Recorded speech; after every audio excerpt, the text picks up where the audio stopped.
Canadian and or U.S. would please stand, and any other allies that are here. So would all the veterans please stand? Thank you, guys. We really appreciate it. As also, the board has a couple of veterans sitting on it. Don Wells, Jason is not here yet, and Marilyn's husband was a well-decorated officer, I'd like to ask them to help us in leading the pledge to the flag. So if you would. Yes, if everyone would please stand. I pledge allegiance to the flag of the United States of America and to the republic for which it stands, one nation, under God, indivisible, with liberty and justice for all. Thank you. Certification of quorum. Rob Caves Association Council has advised that we do have quorum and confirmed. So the meeting is officially underway. I call the meeting to order. Proof of notice of meeting, Sean, General Manager Lisa. After that, we sent it to ourselves. Proof of notice was confirmed. Okay, proof of notice is acknowledged and accepted. New business, vote on Reynolds Amendment and vote to authorize board to commence litigation. On these matters, the polls remain open about another 5 minutes, at which time we'll give a final call for anyone wishing to proceed to the polls to please do so. And anyone who's there in line, we'll keep the polls open until such time occurs. It doesn't look like we have much of a line, but just in case that happens. So we're going to keep the polls open for another 5 minutes. We'll take a brief recess, come back, and then close down the meeting. That's the process for right now. We'll follow this meeting immediately thereafter with the board meeting. So 5 minute recess right now, and then we'll start the clock on the poll closing. Thank you. Agency expense pool, funded in part by the CenturyLink savings and augmented by insurance. We sure as heck don't want to be forced to levy a special assessment to mitigate storm damage. Now let's turn to reserves, which are funds set aside and earmarked for replacement of major assets such as roads. Funding of reserves is based on a best management practice of useful life and a replacement cost for our assets.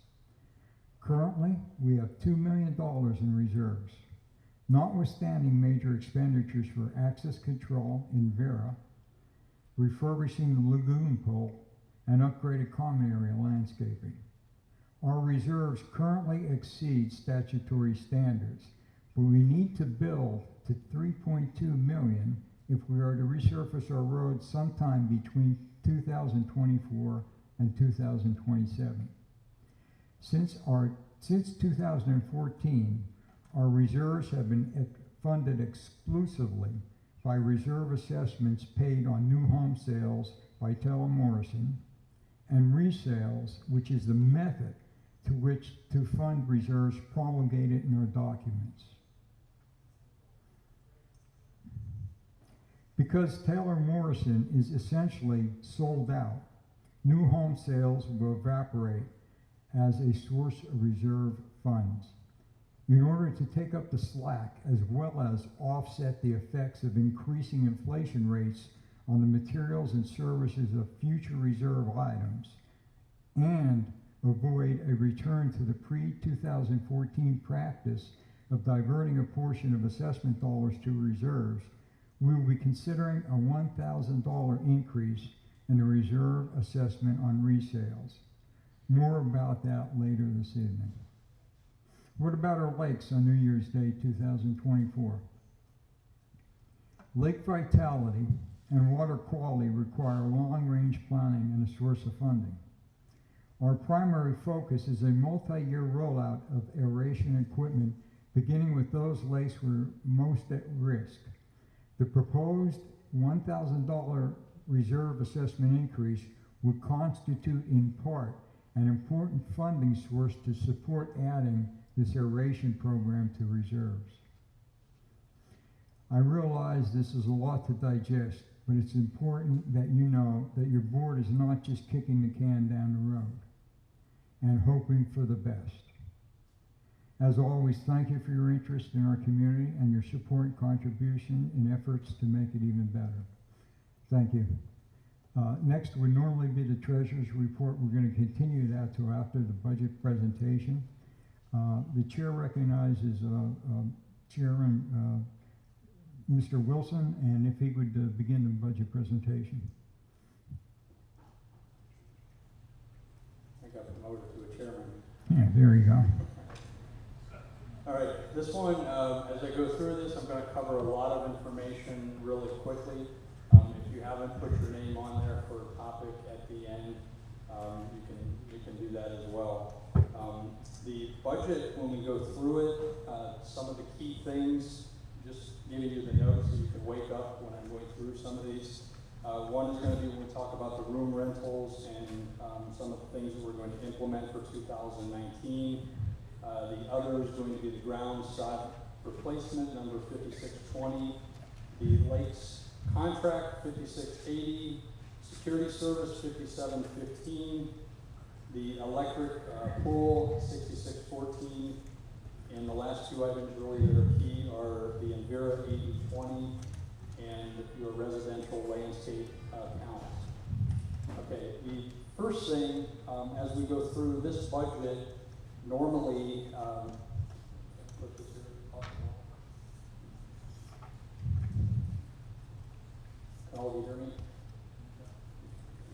When we go through the budget, normally you have a variety of changes on an annual basis. This year you're going to have a substantial amount of things that we're looking at a long-term approach. One of the topics that we had on there was the possibility of a resolution for the $1,000 increase. What the things that we have are, number one, Molly Knotts, that wanted to be part of the conversation. Her husband is actually in for surgery right now, so she's unable to participate. But in addition to that, we've opened up the concern that this is properly vetted. And what I did is I talked with your president and your treasurer prior to the meeting, and what we're going to do is actually table the $1,000. Our goal is so that this budget actually passes. When a budget does not pass, what happens? What happens is that you have the budget that's actually in place under 720 state law, and that's happened one time at Sandoval. When we were under declarant control, we had a budget that didn't pass, and we rolled the next budget over till March. What we're doing is making sure that this is properly vetted where it needs to be. So with that, I thank the president and the treasurer and all the board members for supporting it. In going through this budget, I'll go line by line as we have everything, and then at the end you'll have the chance for open comment to the board on anything that concerns you. The first is operating assessments. The first question is always, what is my dues going to be? Your dues right now are slated to be $587.08. Number 4100 is directly tied to 4450, the CenturyLink surplus on a long-term approach. It means that when you look down the road, that $587.08 is likely what your dues are going to be. We went to a coffee and conversation, and that was the first thing out of my mouth. I did it as just to offer some humor that the dues was going to go up, but nobody in the room seemed to laugh at that joke. When you look at the income from resales, that is going to be what we're talking about, and I appreciate that we're going to be giving that more attention to actually discuss that. The fobs and the stickers, number 4240, that's a direct in and out. So what we try to do on that is we kept the name on the category, fobs and stickers, but what that essentially is your headlamp barcode now and your cards. We price that accordingly so that we don't have a loss on that. So there's an in and an out on the income versus the expense. 4250 is your late fees. If you're over the 10th of the month, then you accumulate a $25 late fee that we have in there. Obviously, if that would be one, if we go to zero, and we'd be very happy about that. We established a good cash flow. The interest, when you're looking at 4255, 4260, 4265, this is the interest on your varied accounts. Prior to this year, the interest on your accounts was through BB&T. That meant that you had an interest on a multi-million-dollar combination of accounts that you were drawing from 0.2 to 0.5%, which is very low that you're getting back. What we did, and I thank the finance group for this, is we finally went through a list of people, and we are working with Mutual of Omaha. What we did on that is we did what's called laddering your CDs. So we have the CDs so that they're protected, so they're in varied amounts that are under the protection of the FDIC, but we're also doing that on a 6-month to 3-year rotation. To keep the CD longer than 3 years really doesn't have the effect that you're looking for when these rates are going up. We've got right now an average, I think it's like 2.85% that we're averaging. So we went from a 0.2 or 0.5 to 2.85. And I thank the finance group for your input to make that happen. The application fees on the leases that maintains at the $100 level. Obviously, we will adjust that if the background check passes today, and we'll adjust it accordingly for the legislation that passes on the income side. The transfer fees on the resales we talked about, in addition to the $250 that's charged on the estoppel when we close a house, then we have a $50 transfer fee that goes to the HOA. We have recovery on that as well. Other income, this is miscellaneous. These are things vary from gate hits that we recover on there to miscellaneous items in the budget that we have in there. The room rental multi-purpose room. This is one that I put a circle around. The room rental multi-purpose room, right now is going to be managed by Gary Bilboch, your lifestyle director. And Gary's done a great job to really start to move that forward. The big thing that we had on the radar was that in the past, what we did was we offered the tiki rentals. Why we chose to get rid of the tiki rentals was because we had a child that was a near drowning because we didn't have proper supervision for the party. So what we are going to do is we're going to set a cap. We're working very closely with our insurance company to provide, each party will have to have the lifeguard will be a requirement for that. But in 2019, we are going to have the tiki rentals open back up again for our residents. So that, I'm sure that'll be a positive. Social income, 4303. This one is always a topic.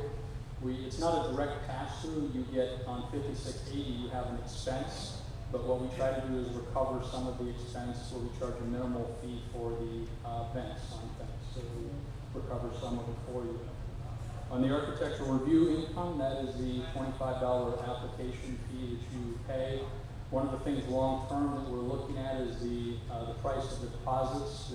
Right now we have $500 on a fence, $1,000 on a pool or an eye, and that'll be a totally different topic, but we'll look at that as well on the deposits. Covenant to shared costs, $43.95 is when it says shared costs, that is referring to Hayden Lane. There's an income and an expense. We have an agreement that was signed by Dodge Capital with Cape Coral Development Association in the beginning. So on that piece of property, we have an expense for the mowing, the lights, things on there. We recover 50% of that through the Dodge Capital that cuts us a check each year.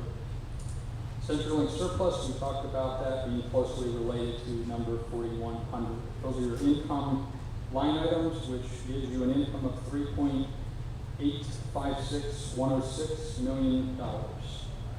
When you get into the expenses, I'll go through this as well.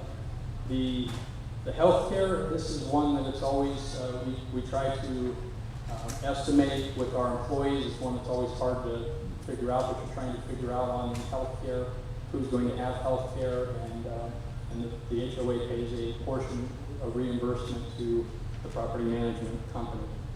Fobs and stickers, we talked about that on being a direct pass-through, that we make sure that we're not losing money on them. The accounting on your audits, we are maintaining with Tony Gregory. We had, while you're in transition, we made the switch from Stromer to Tony Gregory, and it was so that we could separate ourselves a little bit and have a true audit from someone that was separate from the developer. And with that, our council has recommended that we stay on that course. So we will, with our audit, continue with Tony Gregory. The legal portion, we lowered that slightly just to reflective of the true cost of legal. Most of these things are associated with the foreclosures, distressed properties, things like that. We're starting to see either recovery or reduction in that area. The personnel on the site, with that we had a slight increase, which covers our expenses on things that we've allocated for a part-time person that will be working at the pool and the employment costs. So continued personnel with what we have currently.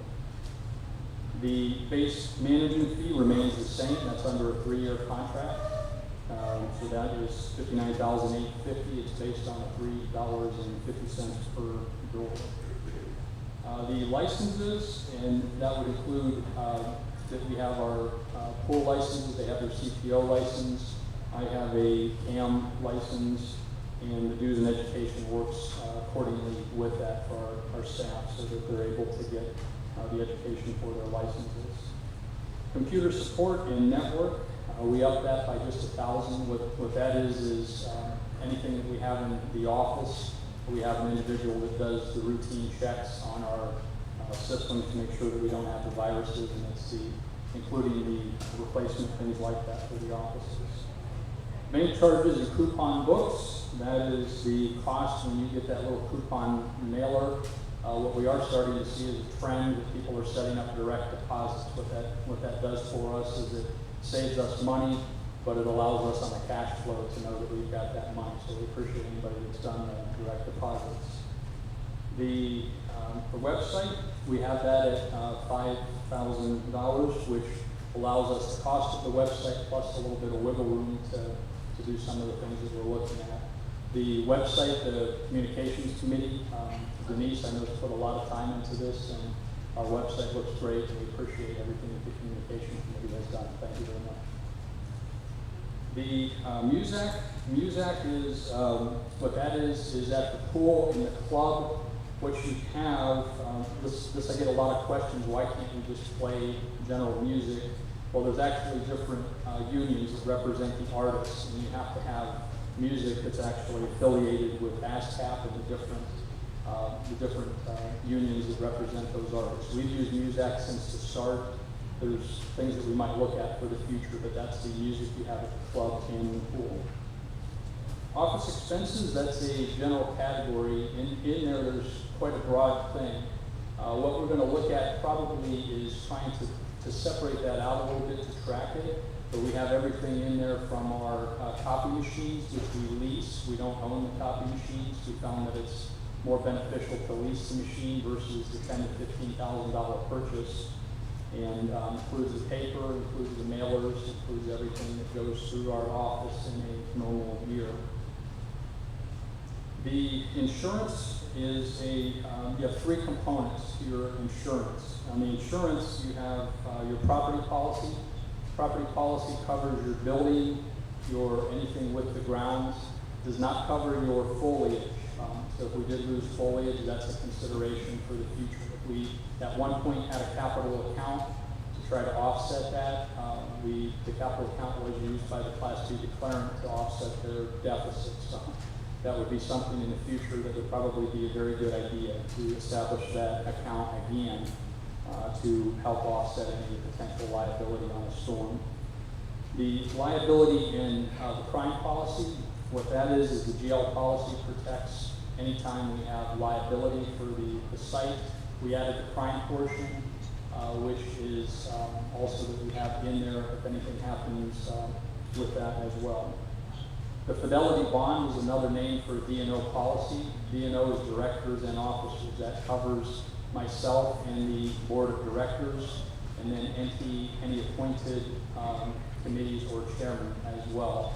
We took the policy a little bit from 1 million to 3 million on recommendation of our council and recommendation of our insurance company. The total on the insurance, we've got that $54,558. We're going to come actually a little bit under that. The total cost looks like it's going to be $51,693.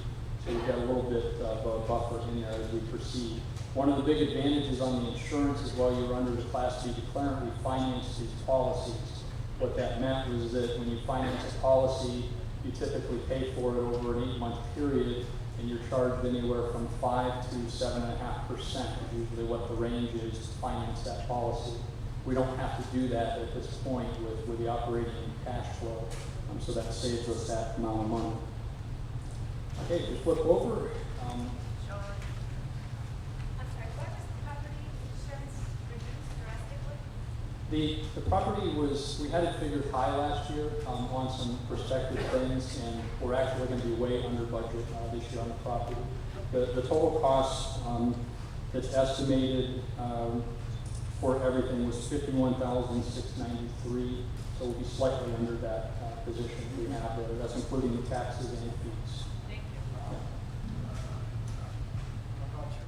And I mentioned it as we were going through, but we'll have a period for resident comments immediately when John's done. So if you could please just hold your questions so we can get through the presentation, and we'll do it that way. Thank you. What you try to do also on the policy is obviously your big factor is how much of an assumed risk that you have. If you're running an operation this big and with a $1,000 deductible, it's got a big difference on the versus the $10,000. So we have a small portion that we meet on our deductible, and then with that, it's able to reduce our overall costs. The grounds contract 5605. This is for the common area grounds. This was bid with 3 different companies. The good part on this is that we had 3 different companies that were within $7,000 of each other. So what that does is it shows you on a large contract that you've got everything bid accordingly on your price. And the recommendation is that we stay with the company that we have with Crawford Landscaping. What we are adding into the contract, when you start to get multiple bids like that, it gives you a little bit of power to negotiate the contract.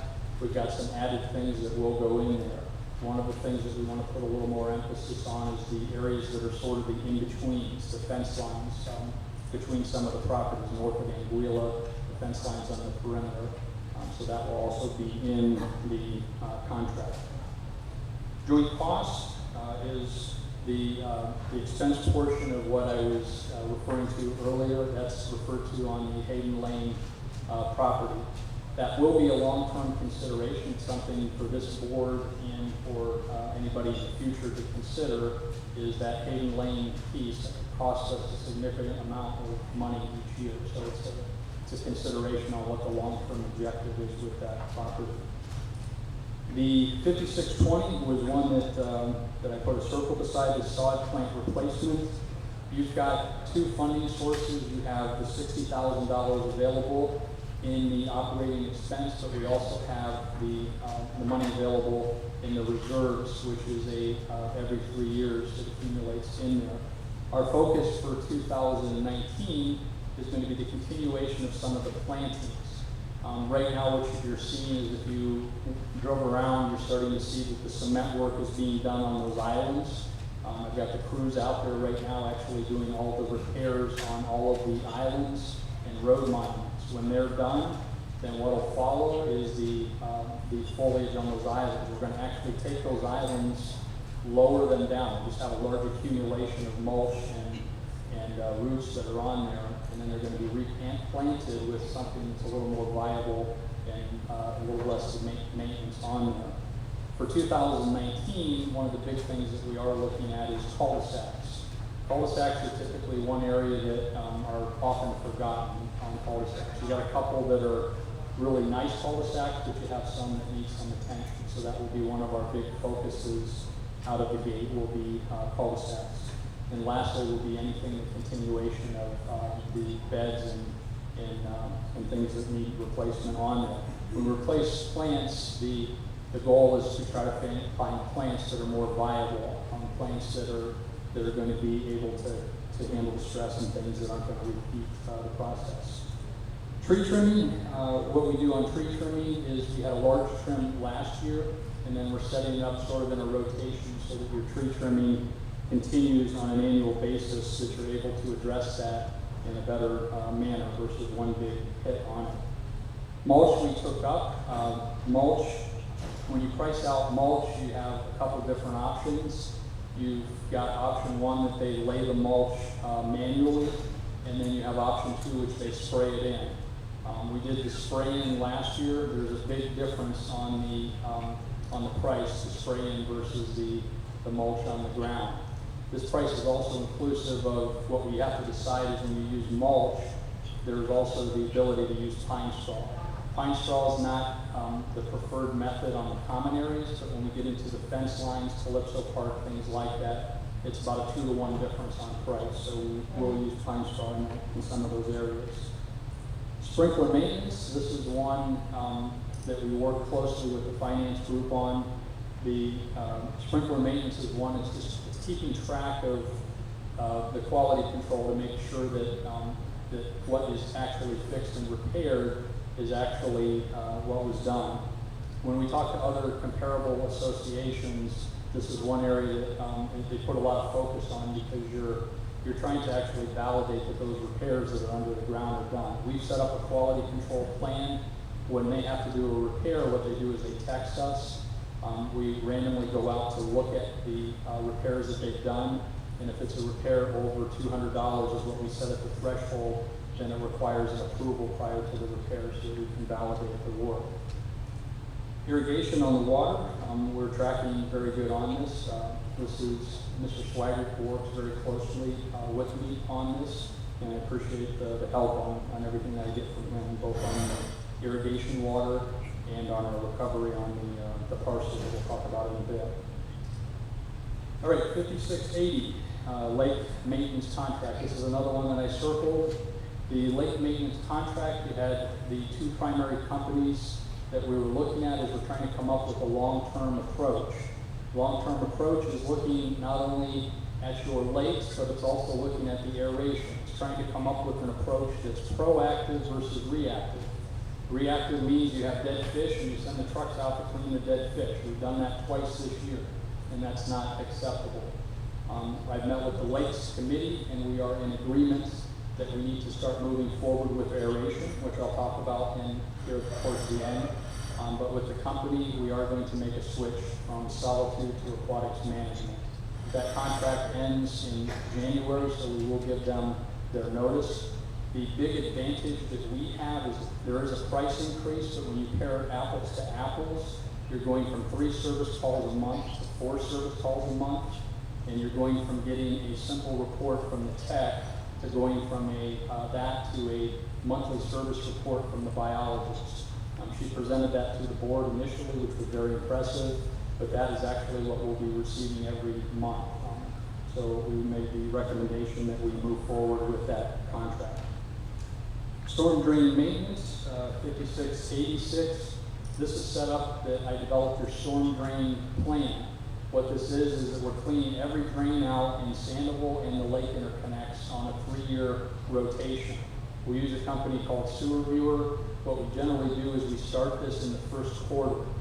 As we get into the aeration, which I'll talk about again, we're going to coincide with that so that these things are clean where we're going to go with the aeration.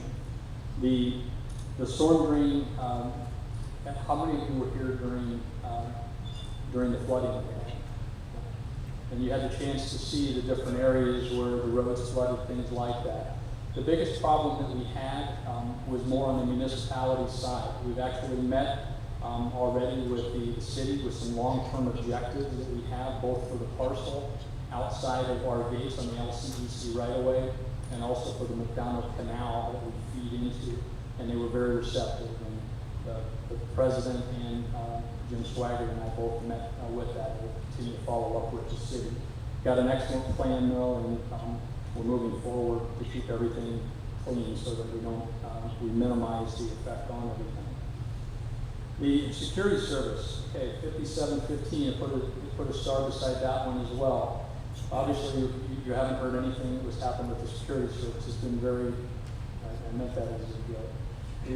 We've had an incident with the security service. We made a quick response. We actually terminated service with Allied Security. We had some things that were not acceptable on that, and we had recommendation from council to proceed with that. When we started to interview the other companies, I had the finance group that we all participated in that, the ones that were able to attend. And with that, we interviewed Global, Kent, Diamond, and G4S. And the other aspect of this is we're dealing closely with our insurance company. The insurance company wants to see that a company has proper training. Everything that we had was passed on to them. The company that we chose, the recommendation to the board was because of several factors. One was their training. They actually own the schools that train both their employees and other employees, which was a big benefit both to us and to our insurance when we told them that. Number two is going to be that the company that we are recommending does the work for the municipalities for Cape Coral, that they have a contract with them. They have a contract with the city of Fort Myers. They have the high rises in downtown Fort Myers, and they have every big association of the who's who. So the recommendation was to proceed unanimously. We voted for global security. And that will happen immediately if this budget is passed. Off-site storage is, we have 2 units. This will be one long-term that goes away. But this is everything from our Christmas decorations to our holiday things. And we have 2 10-by-10 units. We can price out accordingly, but the goal is long-term. If we have an expansion, that will go away. Janitorial services, this we kept at the constant. And what that is that would be your toiletries, things like that we purchase. And the janitorial supplies we kept at the constant.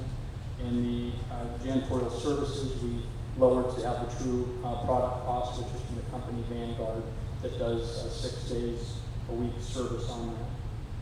Pest control, our price on that has stayed the same. We have a bait pest control which services the club and the surrounding things. What they do is they actually provide a service at a discounted rate to us so that they can market to the association. They have quite a bit of the work in the association, but we get a good deal on that. The pool equipment and repairs, we kept that as a constant, just so that we have some things that we're getting into. But we're actually on the pool, which I'll talk about as we're finishing, is we're actually replacing a big portion of everything. Pool furniture and supplies, we lowered that and combined it into one category so that the pool furniture actually is a warranted product, and the supplies are anything that those guys use out on the pool deck during the course of the year. Decorations, 5855. This one continues to be mainly what holiday? It continues to be Christmas. In the beginning, we used a company to do all of our Christmas decorations back in the day, and we had estimates. I think we were paying for Christmas decorations. It was between $25,000 and $30,000 a year. And that was back when Bonita Bay was paying that. Decorations, when we do it, we rent our own little lift that you'll start to see here after the Thanksgiving that goes up and puts all of the decorations up. We use our maintenance staff. In addition, we usually hire 1 or 2 additional people to subsidize that. Social events, this is the big category. We kept that as a constant, and the goal with that obviously is to continue and try to define the things that the residents have a desire for in the lifestyle department. Gary does an excellent job in that. We appreciate everything that he does for that. Fitness equipment maintenance, this is anything in the gym. Obviously, as we go over and move into a new gym, when that happens, we'll adjust this accordingly. We kept everything constant. You've got some new machines that are going in there, but those new machines will be under warranty on everything. Repairs and maintenance, 5900 is another category where we're going to try to track a little bit closer, but it's anything from maintenance, your air conditioner contracts, for your air, things like that. all the way to anything that's done in maintenance to repairs, service like that on the 5900. It's a general category, and our goal with the finances to track that closely for 2019. Maintenance supplies, those are the things that our maintenance department needs, whether it's power washers, things like that. Each year we go through a small purchase of things that they need as a priority. Signage, we've tried one sign which we've done sort of as an experiment that you've seen on Maribel, and we're seeing how that is. That'll be one of the areas that we continue to build on if it's considered a positive for the signage on crosswalks in addition to other signage. Repairs and maintenance, gate and entry, we put that down to the true cost. What's going to happen in 2019 is that phase 3 gate, when it finally is functional, the Trafalgar Surfside gate, then the kiosk will go away. The Trafalgar Surfside gate will then be resident only. So the prices on here are reflective of that. Barclay Park, 5971 is your dog park on everything. This is one that we were actually tracking, and we've got some of the doggy bags in 5900 on the common area and some in 5971. But it's one of the things we joke about, that we spend a lot of money on doggy bags. So it's something that we'll continue to monitor on that. Sports courts maintenance on these, we have, these are varied things for any of your courts, from your basketball to your bocce, where we purchase clay, to the tennis, things like that. This is the actual true cost is lower because you're actually going to be having the bigger purchase when you do the resurfacing as a reserve item on there, which we're getting close to on some of the courts. Okay, street lighting, gate lighting, tennis court lighting, community center, pool, and other. These are all of your per kilowatt hours, what you have on the lighting. And we're tracking very good on our lighting. The one that I did make a note and circled on is the 6614, the pool and the site. But the pool is going to be one that we look at on a long-term objective. We have 10 of the pool heaters like you have on your house. You probably have about 125,000, 130,000 BTUs. We have 1.3 million BTUs. When we run those heaters out there, it's almost like having another employee. It costs you about $13 to $14 an hour to run those heaters. So what is the long-term objective? When you look at the comparison, what it's going to be is the long-term objective is going to be when we get to replace those heaters in a year and a half or 2 years, do we do the same thing? Which the heater purchase is probably going to be $30,000 to $40,000 for those, the replacement of those heaters, or do you look at the comparison of geothermal? Geothermal is going to be over $100,000, but they have to show us what the payback is, and that'll be something in 2019 that I'll be presenting to the board, a comparison of geothermal versus the pool heaters as we get into that. Water and sewer, again, we're tracking good. Thanks to Jim Swaggart on that as well, that we keep everything under control. The CenturyLink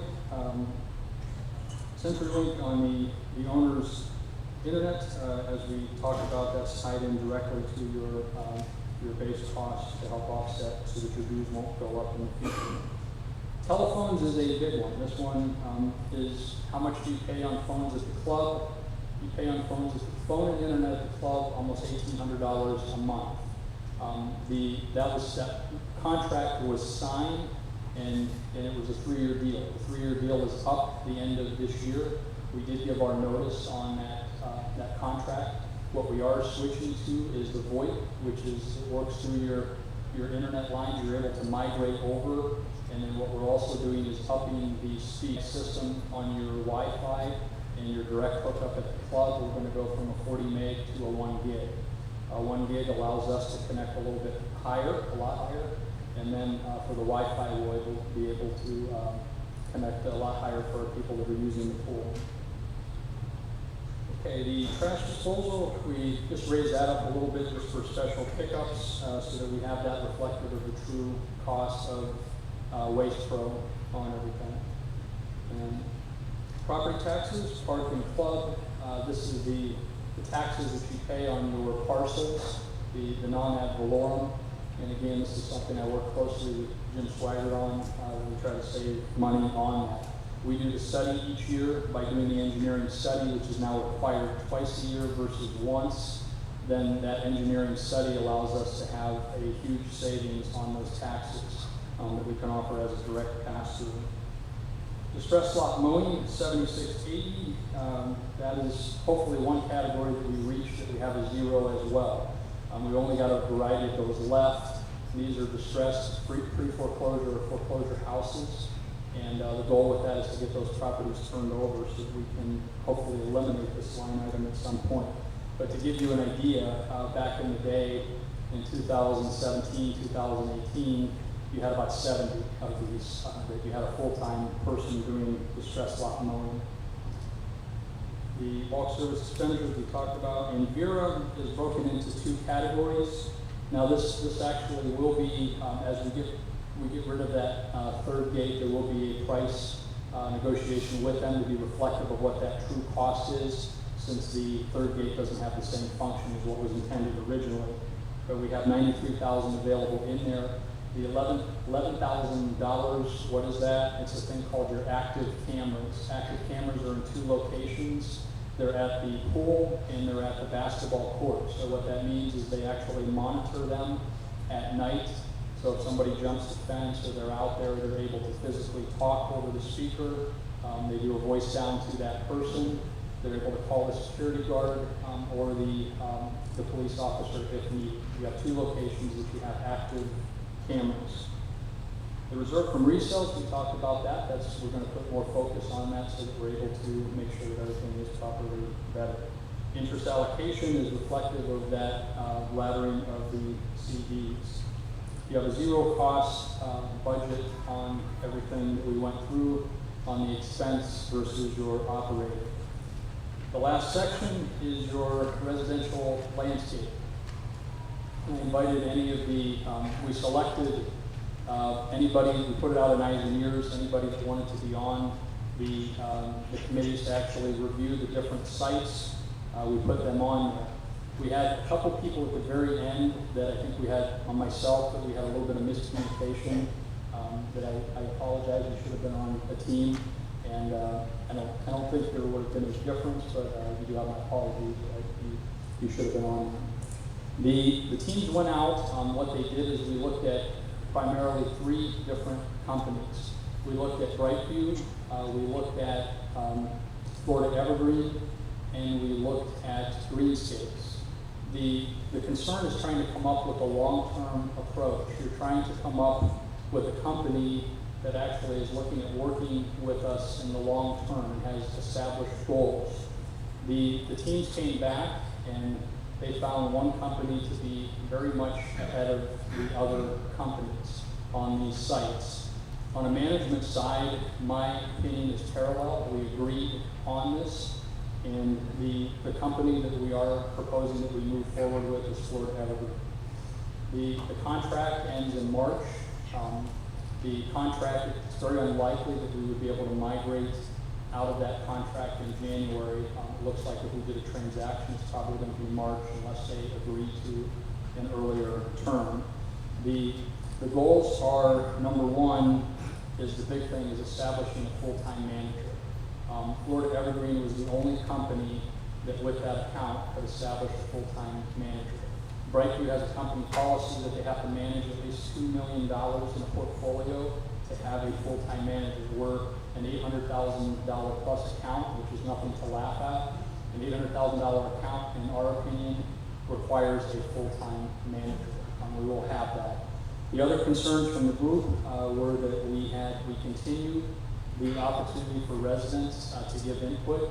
We established the Tuesday meetings, which have been really a good opportunity to come in. That was put forward. Those are going to continue with the new company. In addition, the night meetings periodically was also something that really hasn't happened that we want to present to the residents. The other was we have the person on the ground is English speaking. Obviously we have a big mixture of workers that are on there, but we have someone that has the ability to communicate with the residents. These are all direct pass-through pricing. You see obviously an increase in the phase 3. The number really is irrelevant because it's an in and an out. The other things that we look at in the contract are the things that were presented from our neighborhood liaisons are, number one, could we consider putting the trees back into the contract if it was affordable to do that? The trees, putting them back in this year was very hard to manage. We had Marcos and Acorn trimming trees. Some people didn't trim their trees.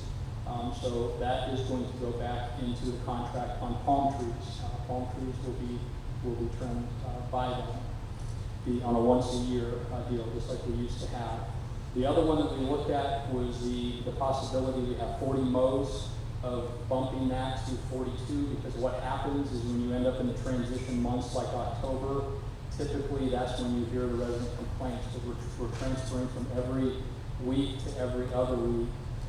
The problem with putting that back in the contract is it doesn't happen every year. You're adding a huge expense that we can allocate if it's desired by the residents, but it's not something that we want to give them a freebie if it's not needed.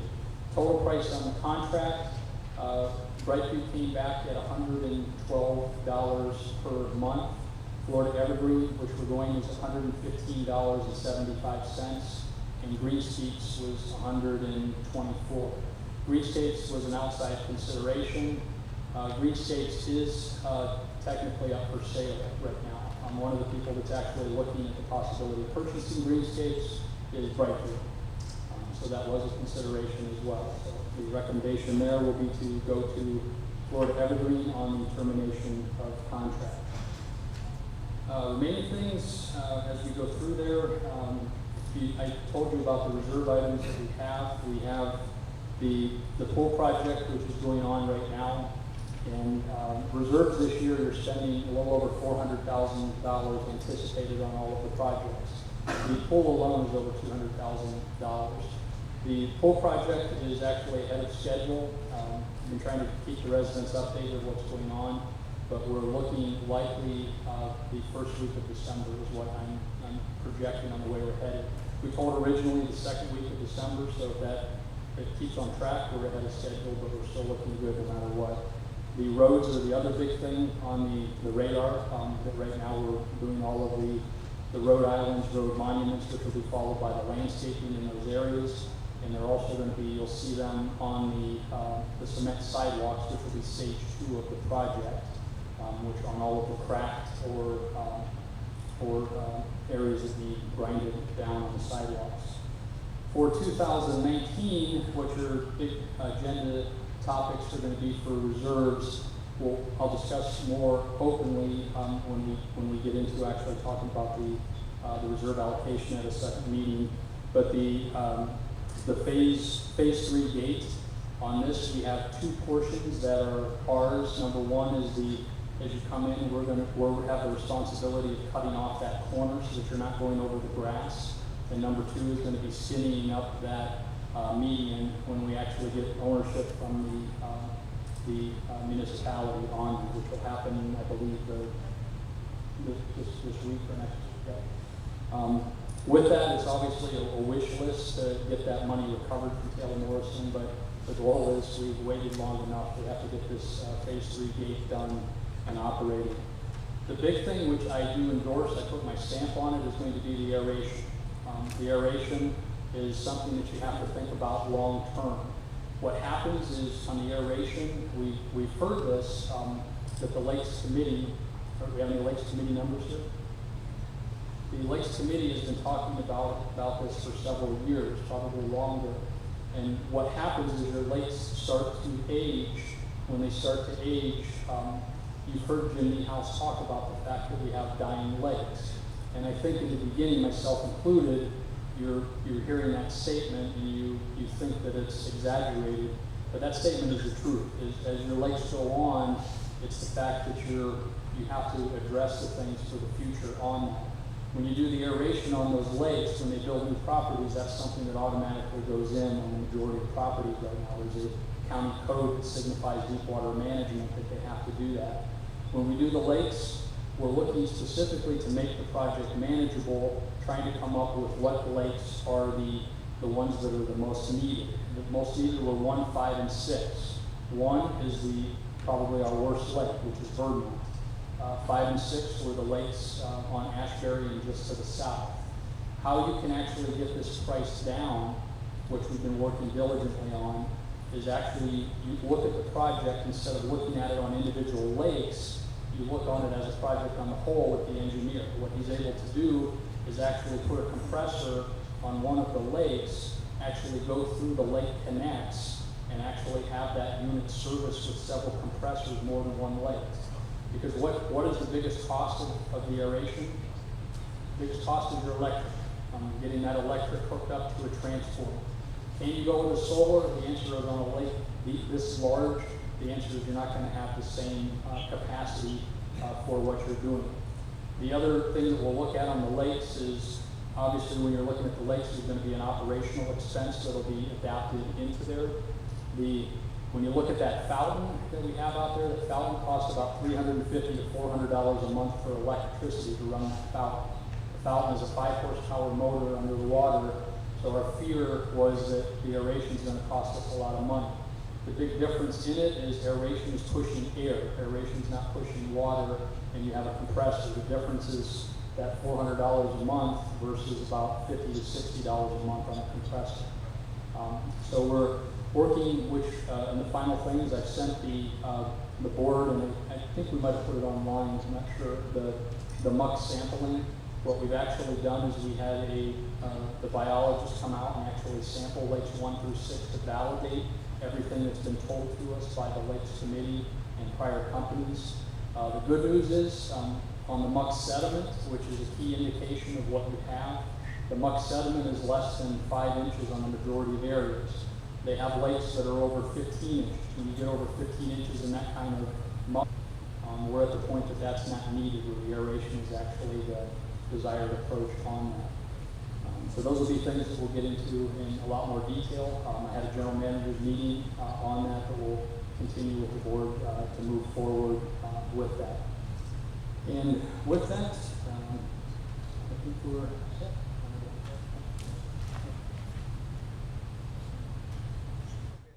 At this time, we'll be doing the resident comments on the budget. So if you would please, Sean, maybe you can address through the call-in list. And if we'd like those who would like to have their comments heard, Sean's going to do it by calling off the list. You'll proceed to the podium.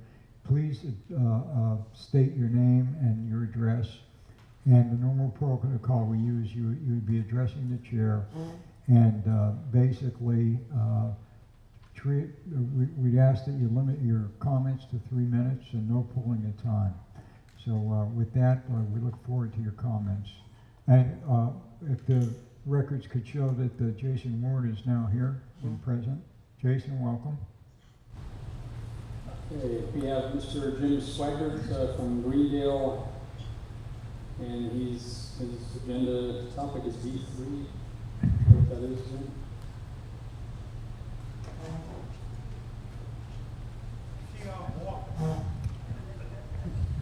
You're still vertical, buddy.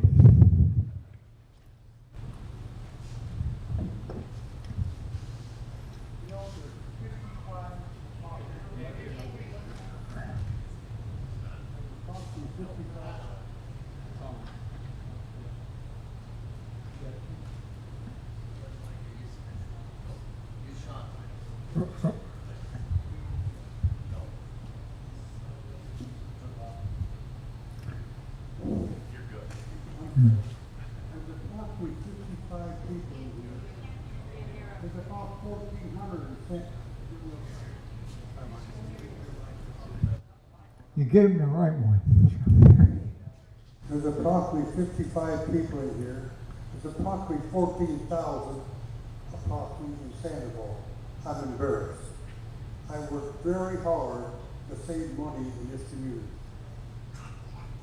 The young people can't come because they work.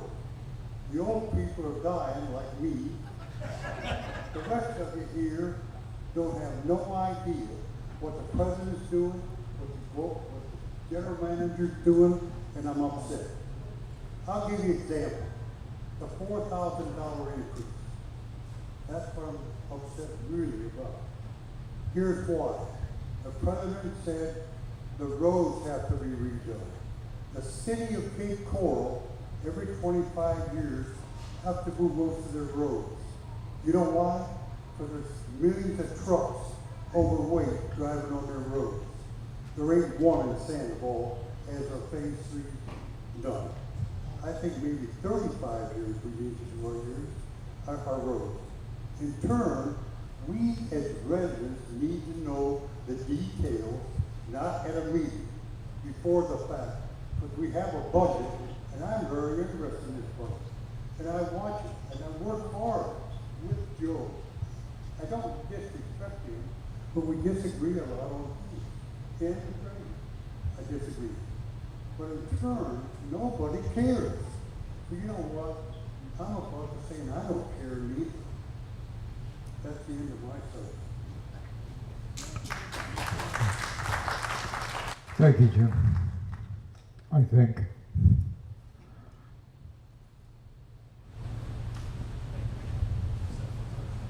We've got Craig Snyder.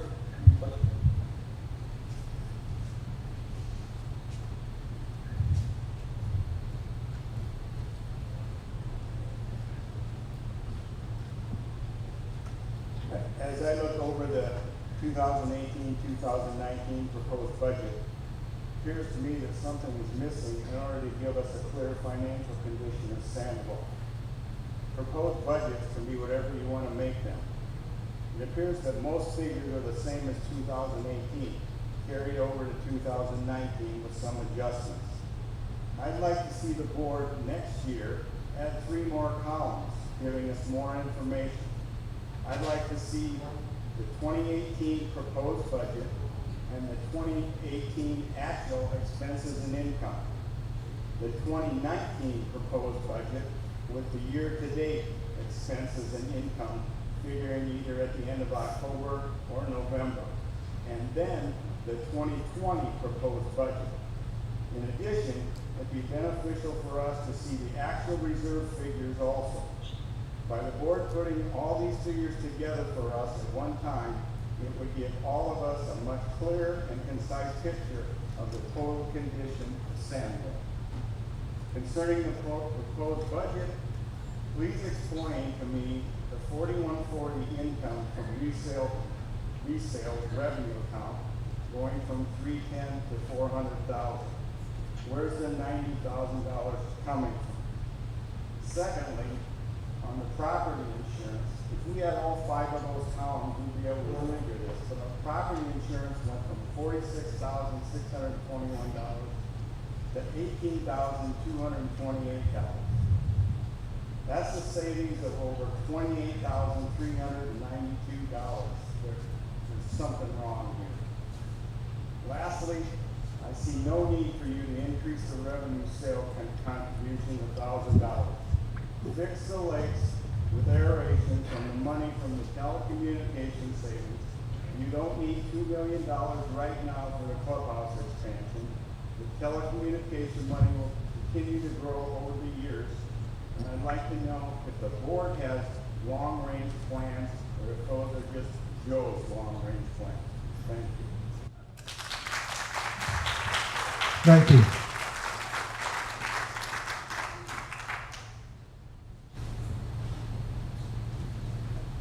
Okay. We have Scott DeFilippis of Stony Hill about aeration.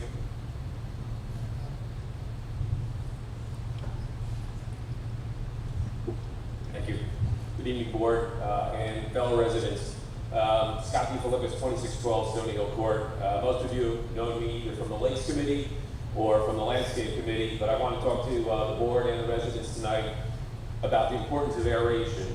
Myself, I was a founding member along with Jim Meekhouse, who's back there, and how many more of our board members? One more additional, Steve's back there, board member. We've been sounding the alarm for aeration because, yes, it's true. Our lakes are dying. The day you put water into your lakes, they start to die. They have a life expectancy. It's like an aquarium. Would you have an aquarium in your house that you spend thousands of dollars to put fish in and not provide filtration and aeration? Of course you wouldn't. That is one of our most important assets. In my opinion, it's probably our most important asset to maintain property values. We could take the approach that no, we don't want to do aeration, and what we would have would be sick, dead lakes with no wildlife, a stench that you wouldn't believe, and we would have property values that would be diminished. So when we set out to look at aeration 2 years ago, first thing we did is all board members were qualified by the University of Florida in lake sampling. So what you have educated people that are dedicated to get the job done, who have a vision that the lakes are the most important thing, and the way we create healthy lakes is through aeration. So we do periodic sampling of the lakes based on science, not based on opinion. We take those results, we send them to the University of Florida for analysis, and they come back with us with recommendations. And we also dovetail that in with our lakes management company, so we come up with a comprehensive plan for lake management to provide healthy lakes in perpetuity and keep our property values stable. So yes, aeration is of utmost importance. We will tell you that. Personally, what I'm not going to tell the board to do is how to fund aeration. I think that is a job of the board, and I don't think it's the board's job to tell the residents aeration is needed. And that's not the way it was, folks. It wasn't the tail wagging the dog. We did the legwork. We went out, we garnered the science, we tabulated reports, and we presented reports to the board. The board looked at those reports and gleaned the information that they could from them and made a decision. And I'm hoping that the decision that the board makes is that they are in favor of aeration. And I personally surveyed some of the board members, not all of them, and I can tell you that there are board members up there in favor of it. So where do we go from here? Well, like I said, aeration is important. We did the homework, we did the science, it's backed up by our testing and by the biologists. So now the board provides the funding and we move along. But let's not look at this as lakes 1, 5, 7, and there's however many lakes, it all runs in here. This is something that needs to be done to all of our lakes. So we will, I shouldn't say we, but I think I can speak for the board members, endorse this plan for aeration, and we also endorse the general manager's endorsement of the plan, if that makes sense. So tonight, I just look to the board to make that decision, to take our information, say yes, there's value in it, and yes, we do realize that for the long-term health of our lakes, stable property values, aeration is probably the most important thing we'll decide on tonight and for 2019's budget. Thank you. Thank you, Scott.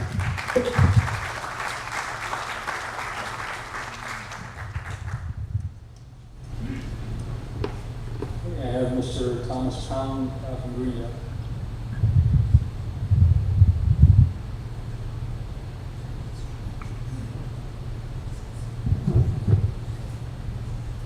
Good evening. Actually, we live on Woodbourne in the Greendale neighborhood, but just wanted to respond to the increase of the application fee to $4,000. Doing some research in the area, the Cape Coral area, our application fee already is currently 130% higher than the next highest level. We are the highest in the city by far. And since 2011, this application fee has increased an average of 13.3% per year. This is well above the inflation rate.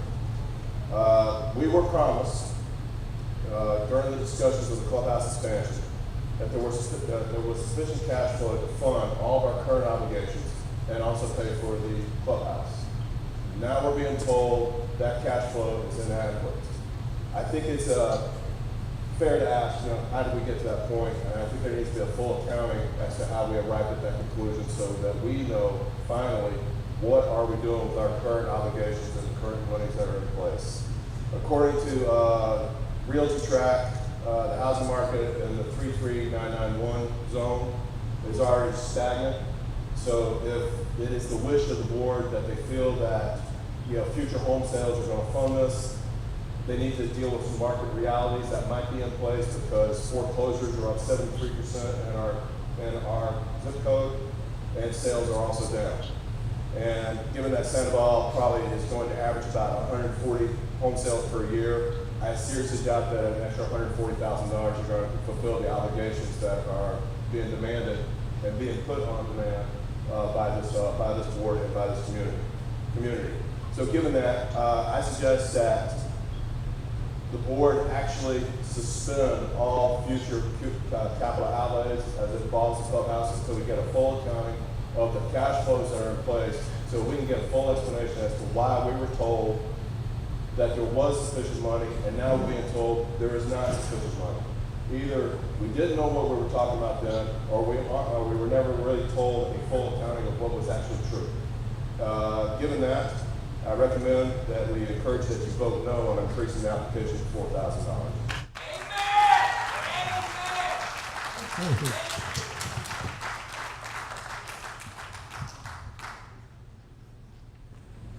Okay, I can't read your writing on this. Jenny? I don't need to speak, thank you. Okay, all right. Okay. She just makes sure I behave Great, and that is it. Okay, we thank you for your comments. Next item of business will be treasurer's comments on the budget.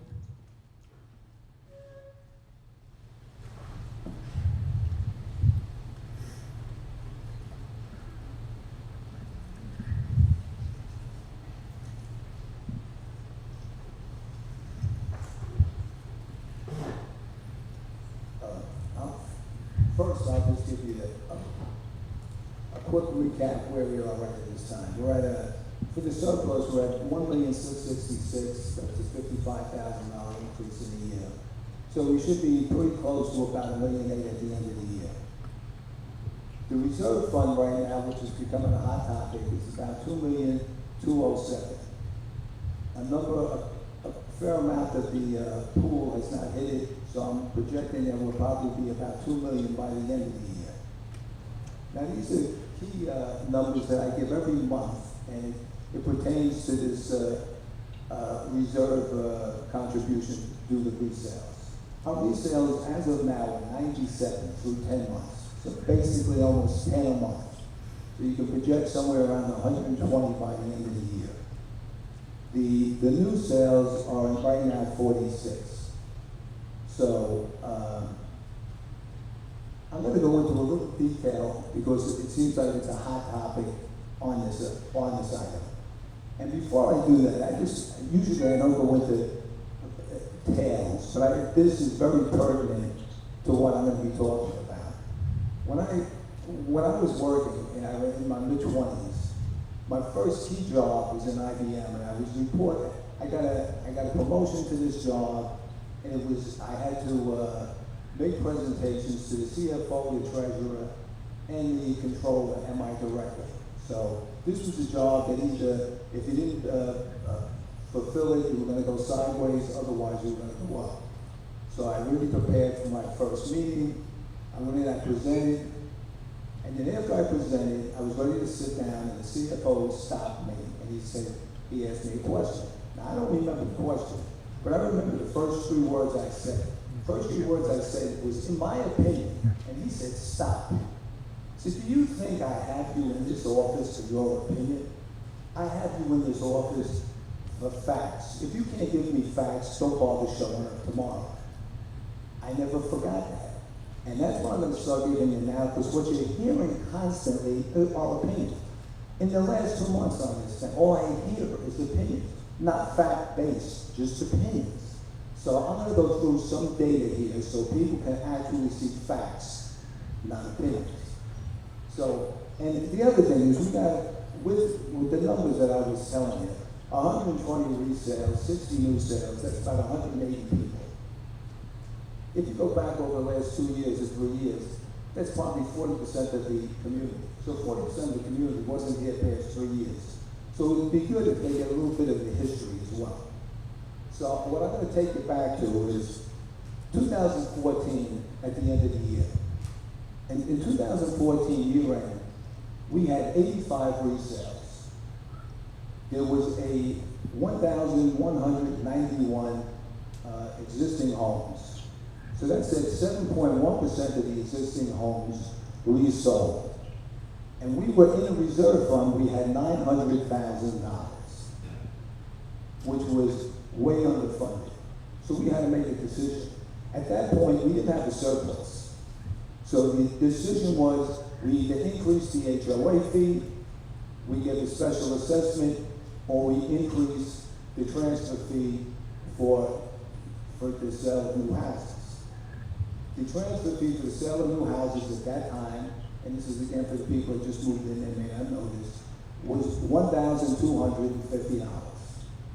The decision was made to raise it to $2,000. Taylor Morrison was in charge at this time. They were ahead of they had control of the board, and but they even let new sales go up to $2,000 because they didn't think it would have a major impact even on new sales. They weren't getting any contribution from this. But in any case, we raised it to $2,000, and then you don't just raise it, you start monitoring it. So what do you monitor? You monitor resales to see if there's an impact. So at this point, as I just told you, it was 85 in the end of 2014, and it was 7.1%. So now we get to the end. So the resale, the increase for 2000 took place for all of 2015. So the end of 2015, lo and behold, resales were 98. So they went from 85 to 98. The existing homes were 1,240, which was a percentage of 7.9% of the homes resold. So not only the number of resales increased, but the percentage of the existing homes increased. Again, we raised the existing fee for 2016 to $3,000. Then you get to 2016, resales were 106, and the existing homes were 1330. The percentage of the resales was 8.1%, every time tracking up. Then we didn't raise it again, we kept it at the same rate. We got into 2017. The end of 2017, we had our first dip. Resales went down to 101. The existing amount of homes was 1361, and it said 7.4%. What happened in 2017? 2017, we had a flood and we had a hurricane. This is something that we have to consider because we're basing this our income on resales. Let me tell you, resales are all based on the economy and it's based on Mother Nature. We saw a slight impact from Mother Nature and we lost 10 resales. And in addition to that, we spent about $80,000 cleaning up the Sandoval. In 2018 now we're talking about, which I just gave you the numbers, it went to, right now I mentioned earlier, we were at 97. I'm projecting that it's going to be somewhere between 116 and 120. Again, trajectory way up. The only drop went from where it was 2016 to 106 to 2017 where we had the hurricane and the resales where it dropped to 101 and now it's back up to 116. So there is no empirical data saying that any of these increases cause any effect on resales. Everyone can have their opinion, but these are facts. No impact on resales. Now, back in 2014 with that $900,000, by making those increases, we are presently at $2 million in our reserve fund. No impact on resales. I know people were talking about how bad the economy is here. I talked to a realtor in here. The average price for a single-family home in Sandoval in 2017 sold a median price. So 2017 sold for $290. In 2018, it's selling for $310. So the resale prices are going up, resales are going up, so people are willing to pay $20,000 more in 1 year, and the resale part is going up with it. So the only negatives that you should be taking from this, if we raise anything, you would think it would impact resales, We don't see it. You would think that our inventory would stack up. We don't see that. So there is nothing here that I see that is negative on any of these approaches. We are now in a very good economy. You gotta maintain when the sun shines, because I'm telling you, the economy is going to go down. It's not if, it's when. And they say you average about 3 major storms a year. We're looking at, the reason we're looking to raise this fee is going out for the next 9 years. So there was a question I mentioned earlier, how did we miss out on this budget? We didn't miss out on the budget. We put together this plan knowing that we were getting enough revenue in, but we knew that new sales were going to dry up. That new sales was costing us about $120,000. So if you look at this like a checking account, $120,000 is not going in. We were at the same situation in 2014. We did those increases. If we would have stayed at the $1,250, we wouldn't have had enough money just to pay for the pool this year. This year we got 18 bars, which was budget authorization request, where we did numerous things, and that was done because we took that action at the time. Now we're looking 5 to 7 years out from this point to see what's coming up.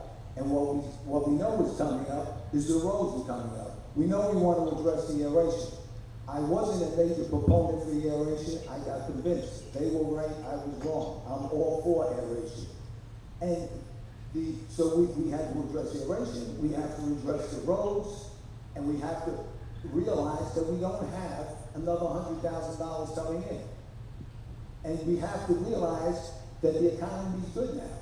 The economy may not be good in 2 years. I can't predict what the economy is, and I guarantee you when the economy goes down, that's the time we're going to have to reduce the amount of money in the transfer fee. You put the transfer fee up now. People question why other communities have lower numbers. Why do we care how many sales are going up? This is like walking into Starbucks and saying, Dunkin' Donuts sells coffee for $3. You're selling it for $5. Why don't you reduce it? Maybe because we're making money. People want to come in. I mean, I don't give opinions. That's what I mentioned in my first salvo here. So I'm not going to say why. I just know the bottom line is resales are increasing. Now, whether it's due to the economy, whether it's due to people like the pool, whether it's due to the landscaping, I have no idea. I'm not voicing opinions. All I know is resales are up. The price of single-family homes are up. So I don't see, till I see headwind where we raise this and all of this, and the economy say, if we have the same economy next year and resales go down, then it clearly has to do with the transfer fee. But if someone's willing to pay $20,000 more for a home, and they're buying them at a higher rate, you're not telling me that a $1,000 increase in transfer fee, 1/20th of that raise, is going to be the straw that breaks the camel's back. It just doesn't resonate with me. So you can try and, if people are willing to pay, just like they're willing to pay Starbucks for higher money for a cup of coffee, and they want to come in, you're foolish to leave the money on the table. Because I'm telling you, when the economy turns down, there's not a possibility of getting that money. If we get hit with a hurricane, and it could easily cost us $700,000 or $800,000, it could easily stop resales for 6 or 7 months because the prices will be in the right. You got to collect money now and then go forward. We get a projection that we're expecting, if we can get, we're at $2 million now. If we put in, if we're anticipating getting $400,000 a year times 6 years, that's $2,400,000. You add the two together, it's 4.4. We're expecting to spend about $200,000 to keep, for expenditures. If you do that, it's $1.2 million. You take $1.2 million from 2.4, you're down to 3.2. 3.2 is our key number because after that, we're hitting the time where we have to do the roads. The roads that we're expecting to replace are phase 1 and phase 2 in total. We're expecting to resurface phase 3, we're putting in what we call the drain, the slopes at the end. Gutters. The gutters that take the water into your drains. We got to do the curbing. So all of this is out there, but we were in good shape up to this point, and this is the time to re-look at it, and and this is the strategic plan. When you look out 5 years, right? We're not going to have a problem next year. We're not going to have a problem the year after. It's 5 years from now. If you don't want to plan for it now, that's fine. You know, then you can just sit down and get a major assessment, you know, in 5 years. You know, so when people ask why we're not planning, this is a strategic plan, not an operation plan. An operating plan is for this year. This is for 5 years out. That's what Joe mentioned earlier. You got to be looking forward. So, in any case, we're not doing this in a vacuum. We're not just putting our fingers up and you know, trying to see which way the wind's blowing. As a matter of fact, the two people up for re-election, Joe and I. This is an issue we could have not even brought up. You know, we're bringing it up because I honestly believe it should be addressed, and it should be addressed now. So, you know, people can I mean, everyone has the right to make a decision on that. You deserve the facts. Those are the facts. You can come to your own conclusions on the facts. I'm telling you, these conclusions, just like it took me a while to believe with the Lakes people, you have to get facts. You got to keep listening to them. I got convinced. I'm in on that now, and now I'm convinced we can raise this transfer fee, and the joy of it is we're tracking it every month. If we start seeing headwind, we can this is an instrument. So, and one other thing, if this was my analysis, I don't go for what Joe's analysis is. Joe comes up on his own you know, way of coming up with what he believes needs to be done. When I get asked to do something, like I said in my opening salvo, I do homework. I get all the facts, and wherever the facts lead me, I go with them. The facts are leading me now to say I have seen no headwind on raising this transfer fee. I mean, everything else is opinion. If someone can show me some data, I'm all in. If you can show me data that raising this fee is going to have an impact, I'll be happy to sit down and read. Otherwise, you know, opinions are irrelevant. Frank, you sit there and say that this is our opinion. When has this board ever discussed any of this in public? The stuff you talked about tonight is new to everybody in this room.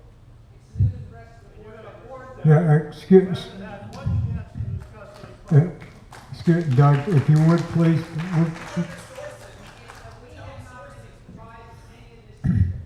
got the budget the weekend before you all got it, and I'm very disturbed about it. And all of a sudden, I was given this proposal, and I don't understand why that's happening. Well, that's done. Yeah. the budget doesn't take place in January. How much notice do you need? Isn't this the budget meeting where we're giving people a notice? It hasn't been approved. The board can make a decision on it. We're talking about 5 years. The board hasn't even had a chance to discuss it. Yeah, apparently. No, we got 2 months to discuss it. I didn't pull anything off.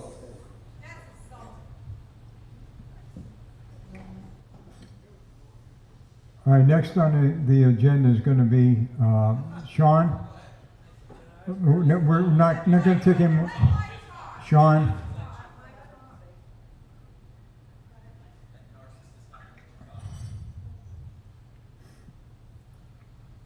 Do we have the count in yet? Give a week for a board member with a budget that's disgusting. We have our council is going to come up to read the count on the vote.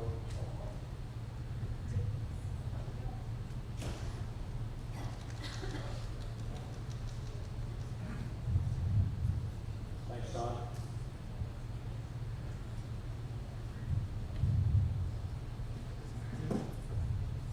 Okay, the total results from the votes at the members meeting, there were a total of 657 homes that participated.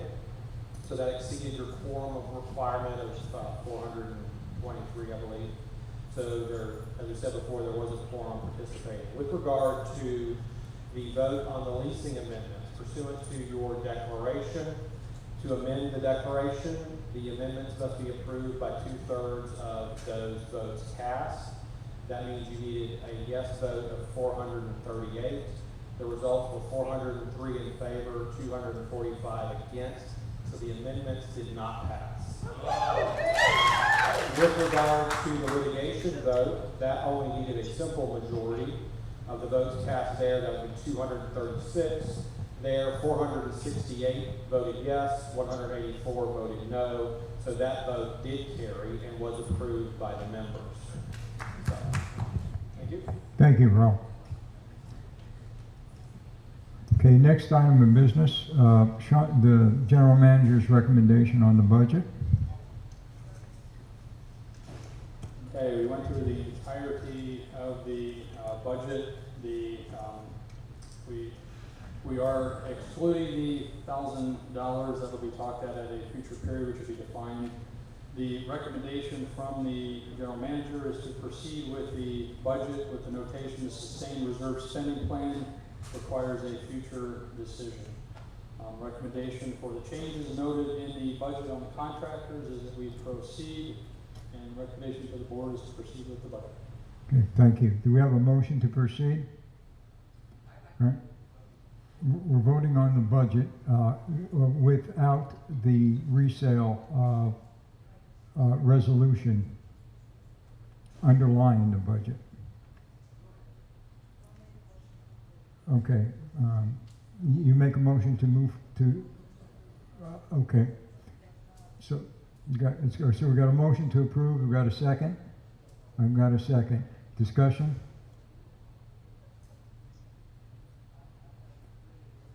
Marilyn, do you want to go first? Because you had mentioned, you were the approving, so, go ahead. Yeah.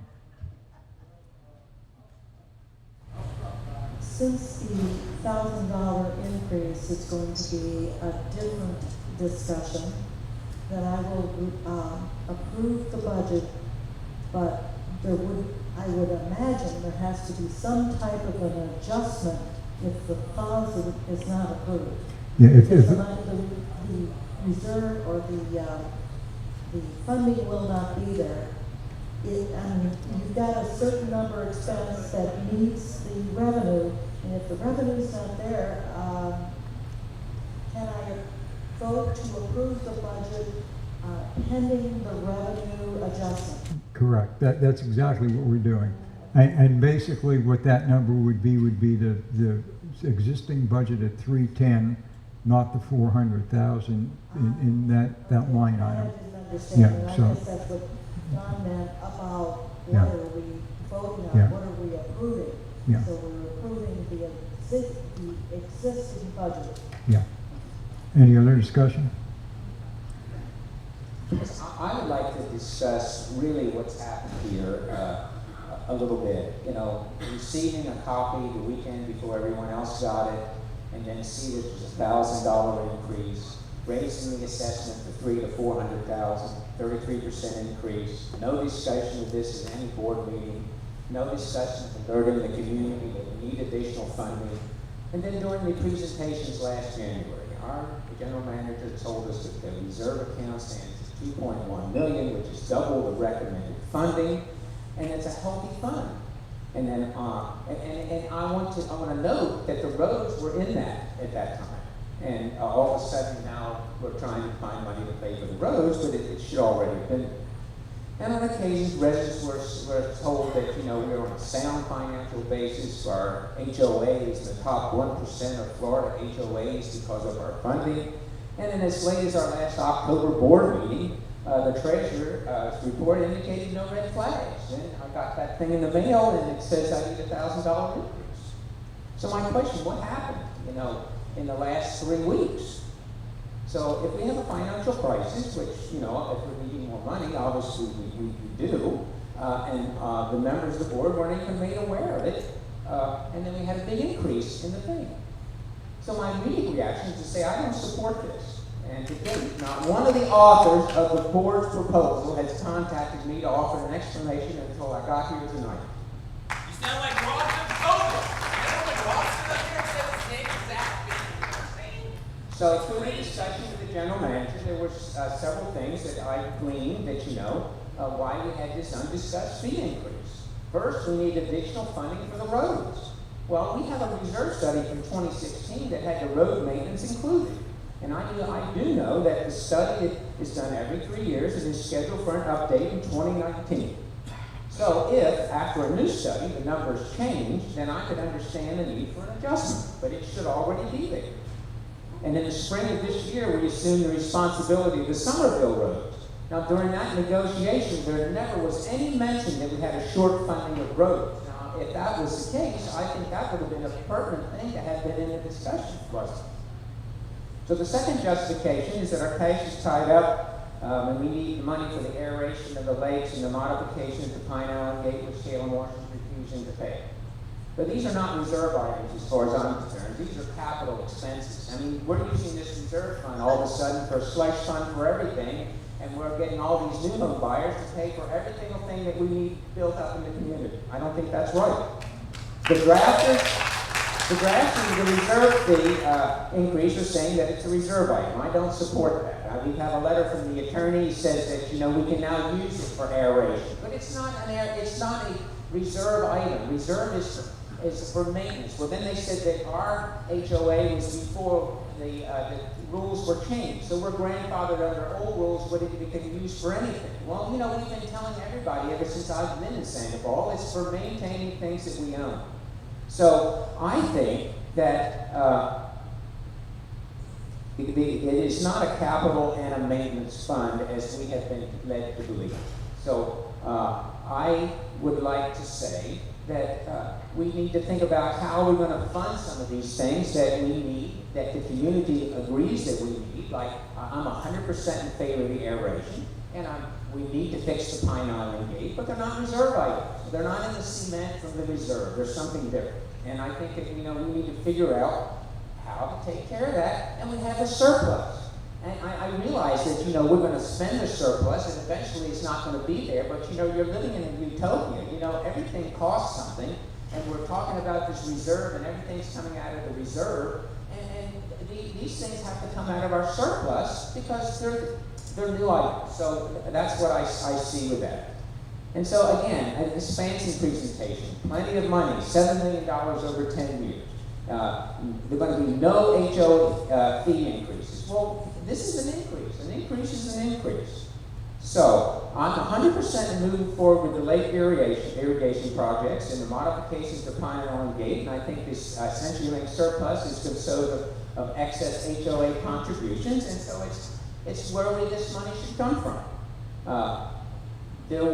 Also, it was stated that we would have $1.3 million for the expansion before we broke ground. We've not broken ground, we've got 1.8, and it increases at the rate of $54,000 a month. So, we could take money out of that fund and do our aeration, and then by the time the clubhouse expansion is done, we'll still have the money to pay for it. So let's keep faith with our neighbors and live up to some of the promises that we made along the way.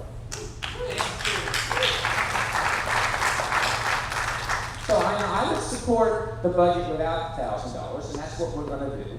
But I wasn't even told that was being taken off the table until you heard it. I just don't understand. Other board members really deserve a voice in this, and not just be a puppet. And I don't like that. And so these decisions can't be made by a select few. The remainder of the board and the community to be kept in the dark, and then asked to accept them without question at the last minute. So I can't support the bus if it had 1,000 in it. If it's going to stay at 3,000, then you have my support.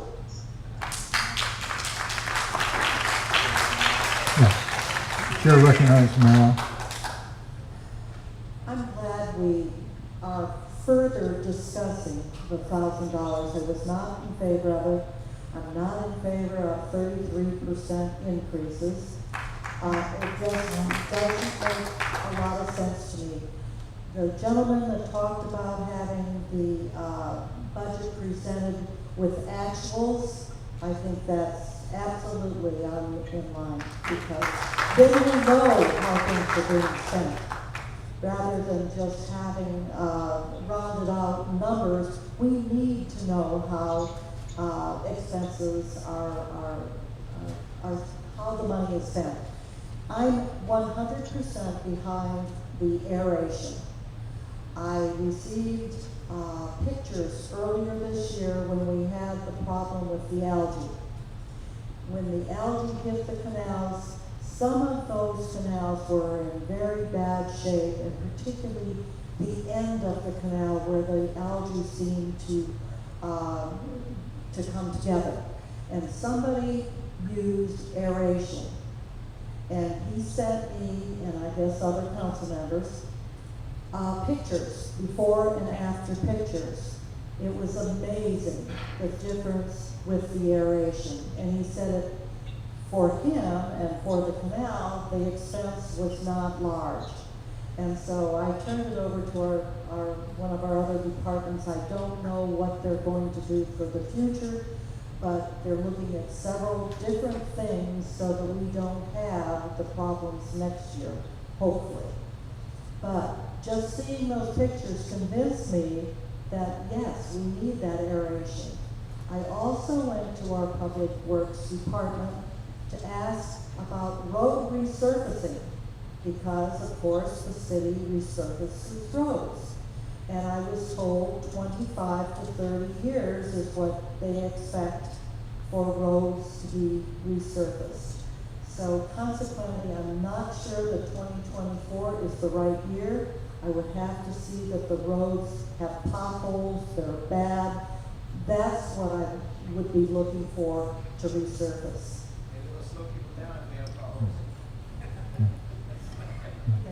Jason, you have anything at this time? Okay, Sean, I don't need that. Just a couple comments, and I'm going to speak as a board member and not necessarily as a presiding officer. Basically, just to set the record straight as to the funding of reserves and the process and methodology as promulgated by our documents. Our documents promulgated that the reserve is to be sourced and funded as a result of an assessment on sales. That was done way back when Bonita Bay had it, and is contained and continued throughout. The only time that we deferred from that process, it was in a period of time when Taylor Morrison actually took money from our operating budget and put it into reserves. Now let's talk about the reserves, and let's talk about the surplus. With respect to the surplus, the CenturyLink surplus, every dollar that was put into there and will be put into there is coming out of residents who are sitting here. It's coming out of their pockets. They've made investment in this community over many years and will continue to do that. They have created the amenities and the features and assets for this community that we also very much enjoy, including the lakes. Basically, they're entitled to have some use and enjoyment of that based on their investment. The reserve mechanism by which we go ahead and assess sales coming in is for new buyers coming in. New buyers, it's almost akin to participating in a country club. You pay an upfront fee to enjoy the benefits of that opportunity. Why shouldn't the new people coming in get a little bit of skin in the game and participate in what these people have worked very hard to do? With respect to the surplus, if you will envision, that's a different pot of money than the reserves are. We're using the best management practice to calculate what's in reserves. That being looking at what the asset is, how long its useful life is, making a determination as to what is required to replace it at that time. And there's an inflation factor. In fact, you asked what changed. One of the things that has changed significantly has been the very vicious inflation we're going to start facing. Inflation right now is picking up, and it's a reality.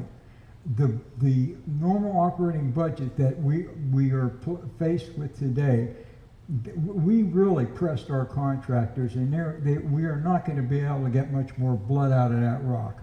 So we are going to have inflation in the operating budget, and we're going to have inflation in the reserve budget. Now, what this projection is, and Frank nailed it pretty close.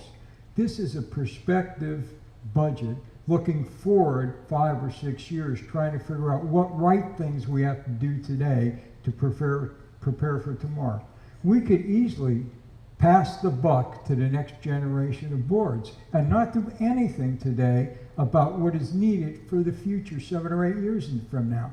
But guess what? 7 or 8 years from now, that money's going to come from somewhere. And the only place it's going to come when there's a big problem is going to be out of the resident pockets.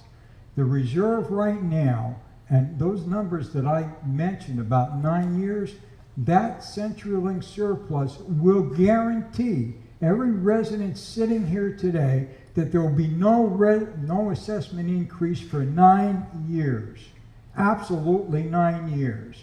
Now, if we want to protect ourselves a little bit, we might take a little bit of that money, maybe $600,000, put that in a little emergency pool to help ourselves against a storm or that type of thing from a disaster standpoint. Now, one other thing with respect to cash flow, there won't be any free cash flow available in the surplus until next year, July of 2019, because as you're doing the expansion, there's no contractor in this world that's going to take a contract that will not have some kind of bonding mechanism or cash payment mechanism assigned to it. Now, we could go out and maybe borrow some bonding or buy some bonding if we wanted to bridge fund something, but that's not necessarily a preferred methodology. It's best to have the money, and when we go and do those contracts, those contractors will be upfront and understand that. We're going to ask them to put forth a performance bond, so that ties up your cash flow to July of 19. Now, let's talk a little bit about the lakes and how. So every penny that isn't coming in from the outside through that assessments will someday come out of residents' pockets from here. It will come out of your pockets. It won't come from the outside. We have the opportunity to continue along the outside. And as Frank said, when time's right, when times are good, let's take advantage of that. Let's not be foolish about it. With respect to the opportunity to go ahead and do the lakes, I am very much an actionable person on data. I'm an engineer by birth, I think. And basically, I've designed aeration systems. I've run treatment plants. I've run refineries. I've run chemical plants. I understand the value of information. I think it was a wonderful thing that the Lakes have done, the Lakes Group has done in coming up with the proper actionable data, confirmed then by experts. And that data is real, and that data shows that yes, our lakes are dying, and we need to do something about it, and I'm a strong proponent of doing something for the lakes. But if we do it in a programmed manner, and the way that you do things that require capital investment, and the nature of a reserve basis is you take capital projects, and the capital portion of that project, you assign a life to it, just as I said, the replacement cost. That's a proper thing to be funded into the reserve area. You don't do operating expenses out of reserves. We could, but you don't want to, you would be pillaging the reserve basis to spend on operating costs. It's proper to take the capital portion of those aeration activities and put that into reserves. Now, if we have a reserve that is 7 years out, we know that inflation, we used the last basis they used in inflation was 3% in that reserve study. Now, at the time, you know how 3% in the reserve study got in there? I asked them to put it in because they were going to put in 1% because Taylor Morrison wanted 1% because they wanted to keep the numbers low. They're artificially suppressing that number. I argued with Taylor Morrison to get up to 3%.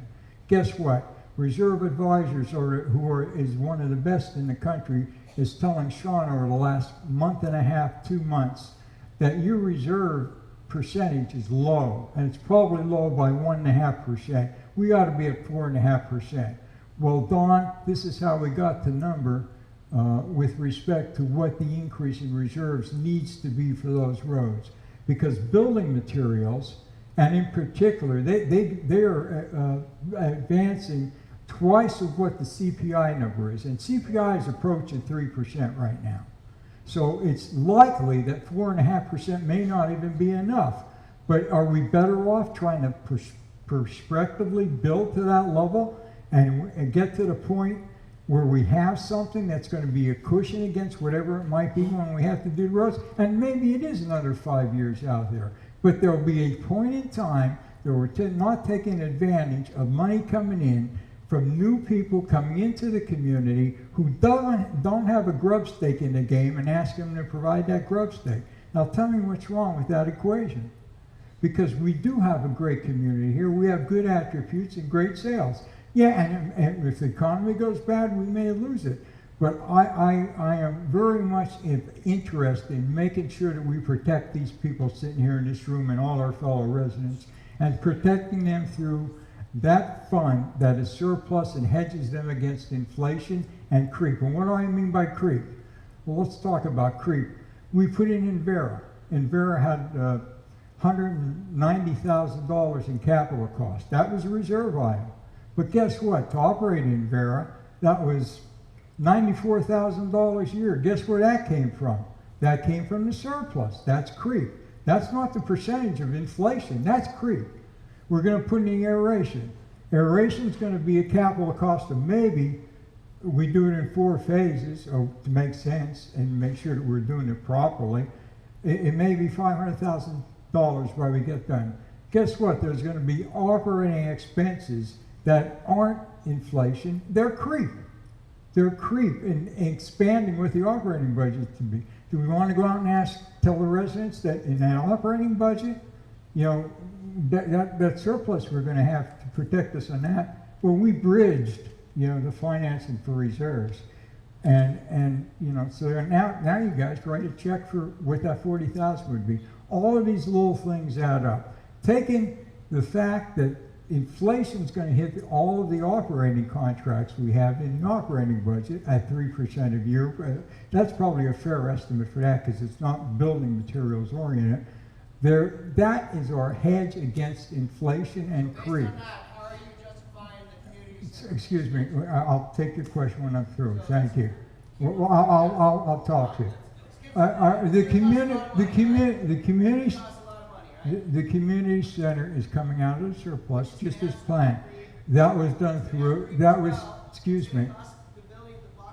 I'm not going to argue with you, sir. You're out of order right now, and I'm not going to argue with you. You're not talking as a board member. I am talking as a board member, sir. I am sitting down.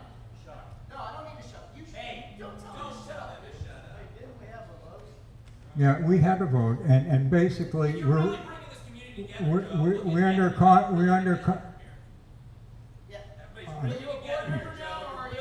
I am speaking as a board member right now. Sir, if you're going to disrupt this meeting, I have to ask you to please leave. Are you going to keep going? Yes, I am. Please show a little respect, please. I'm not going based on your permission. I'm going because I'm presiding officer here now. Okay, I'm going to turn it over. I'm going to become presiding officer. Is there any more discussion? Frank, go ahead. Jason. Jay, you ready? One last point I'd like to get across. Maybe I'm a capitalist, but if your house was worth $290 last year and it's worth $310 this year, are you going to tell a potential buyer, "Nah, I only want $300, or I only want $290. I don't want you to take a beat"? If we see resales are staying the same or increasing, why in the world wouldn't we be asking them to pay more? This is just like, it's what the market will bear. That's why your house goes up and you take the higher price. If you raise this to 4,000 and resales don't go down, explain to me what the downside here is. The only downside is if resales go down. If resales don't go down, tell me what the downside is. This is like leaving money on the table. It's like your house goes up to 310 and you say, nah, I don't want 310, give me 295. I mean, there's no sense to this. If I wanted to sell my house for $300,000, they come in, is that a negotiation point? $4,000, $5,000, $6,000, $7,000? Can they negotiate that fee? They take it right out of my pocket when I want to maybe sell, although I don't right now, but I mean. Okay, any other board discussion? All right, I'm going to call did someone call the question? Okay, thank you, Don. All right, we're going to put it to a vote. We're going to do a roll call vote. Sean, if you do the roll, please. Those in favor answer yay. Those opposed say nay. Again, let me repeat so everyone understands. We're voting on the budget with the line item reduced to $300,000 and the funding source for solidifying the base of reserves and thus allowing additional reserve items like aeration to be discussed at a future meeting.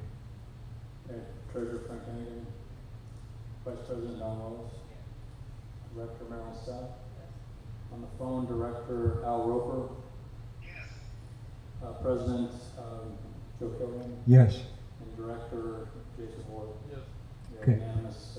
Unanimous, all right. The motion carries. We will be proceeding with this budget with the line item modified as such. And if you could, Don, just note in the records that with that notation. So, okay, thank you. Right. Okay, just with respect to the resolution piece, I had asked Sean earlier, were we able to find out what available times were? It's important enough that we get it sewed up and completed. So I would like to do it as soon as possible, and I'd like to do it as a continuation of this meeting. So what we'll do is we'll adjourn tonight and we'll have it continue to whatever that date might be. Do you have it available? Saturday and 2:30 okay for everyone? Can you call in, Don?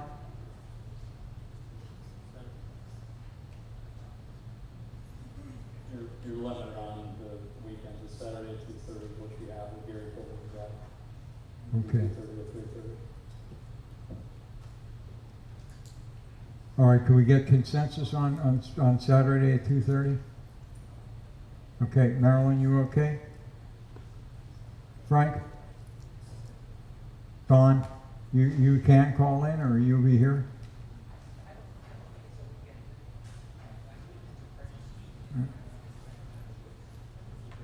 Yeah, it's a big item, Don. Jason? Okay, he's good. All right, let's set it at 2:30 and hope Wally can attend. And Al, are you okay? Okay, thank you. All right, do we have a motion to adjourn?